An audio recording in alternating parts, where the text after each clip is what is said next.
আজকে জানো তো, ভেবেছিলাম সকাল সকাল ঘরের সমস্ত কাজ কমপ্লিট করে স্নান করে পুজো দিয়ে নেব। আজকে ঘুম থেকে সকাল সকাল উঠে পড়লেও সমস্ত কাজ সারতে গিয়ে না সেই অনেকটাই দেরি হয়ে গেল। এখন প্রায় ওই 12:30 মতো বাজে, এই মাত্র স্নান করে উঠলাম।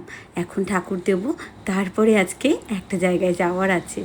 একটা জায়গা বলতে আমি আজকে যাব হচ্ছে আমার সবচেয়ে পছন্দের জায়গা, আমার বাপের বাড়ি। তার মধ্যে আজকে আবার পড়েছে শ্রাবণের 3য় সোমবার। সকাল সকালই তোমাদের দাদাকে দিয়ে ফুল, বেলপাতা, আকন্দের মালা সমস্ত আনিয়ে রেখেছিলাম।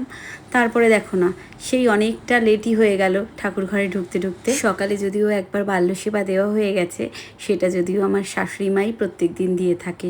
গোপোষণাদের ঘুম থেকে তুলে একবার খেতে দিয়ে দেয়। তারপরে আমি আবার স্নান সেরে দুপুরের পুজো করি, আর সন্ধ্যের পুজোটাও আমি করি। তোমাদের সাথে গল্প করতে করতে বাবার অভিষেক করে নিলাম পঞ্চামৃত দিয়ে। এখন বাবার মাথায় বেলপাতা, নীলকণ্ঠ, আকন্দের মালা বাবাকে পরিয়ে সমস্ত দেবদেবীদের ফুল দিয়ে সাজিয়ে দিচ্ছি। আমাদের ছাদ বাগানের গাছে জানো তো অনেক ফুল হয়। প্রত্যেক দিন ফুল তুলতে তুলতে আমার সাজিতে ভরে যায়, এমনকি পুরো ফুল তুলতেও হয় না। ভগবানকে দেওয়ার জন্য যতটুকু ফুল দরকার হয় ততটুকুই আমি আনি সাজিতে, আর বাদ বাকিটা গাছেই রেখে দিই। বরং গাছগুলোও দেখতে অনেক সুন্দর লাগে তাতে। সমস্ত বাটায় ভোগ বেড়ে নিয়েছি। এখন ঠাকুরকে নিবেদন করে তুলসী তলায় একটু জল দিয়ে নেব। আমার মনের যত দুঃখ কষ্টের কথা এই মা তুলসীর কাছে জানাই, তবেই সব কিছুর সমাধান পেয়ে যাই। এখন শঙ্খধ্বনি, কাসর, ঘণ্টা সমস্ত কিছু বাজিয়ে পুজোটা এখন কমপ্লিট হলো।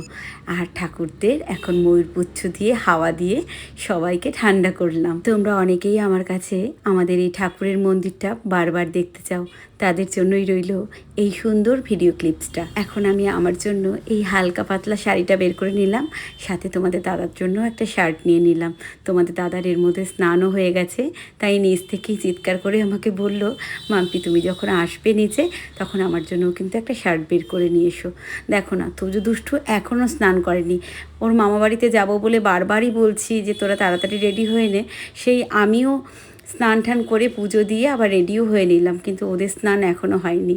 যদিও ওরা বাচ্চা মানুষ, স্নান করে একটু জামা পরে নিলেই হয়ে যাবে, কিন্তু আমার তো কত কাজ থাকে, তাই না? শাড়ি পরবো, মেকআপ করব। আর দেখো এখন আমার মেকআপ অলমোস্ট ডান, আর চুলটাও একটু ভিজে আছে। বাপের বাড়িতে গিয়ে চুলটা খুলে দেবো। এখন আপাতত একটু চুলটা বেঁধে নিলাম। আর হ্যাঁ, আমাকে এই শাড়িটা পরে কেমন লাগছে অবশ্যই কিন্তু তোমরা কমেন্টস করে জানিও। আমার বাপের বাড়ি জানো তো খুব একটা বেশি দূরে নয়। আমার বাড়ি সোদপুর আর বাপের বাড়ি হচ্ছে বেলঘরিয়া, কিন্তু আগরপাড়া স্টেশন দিয়ে একটু কাছে হয়। এবারটা অনেক দিন পরেই যাওয়া হচ্ছে বাপের বাড়িতে, তাই জামাইয়ের জন্য স্পেশাল তো কিছু মেনু থাকবেই, তাই না? আজকে মেনুতে ছিল ইলিশ মাছ সর্ষে বাটা দিয়ে, মাটন, আমড়ার চাটনি আর ভাজা।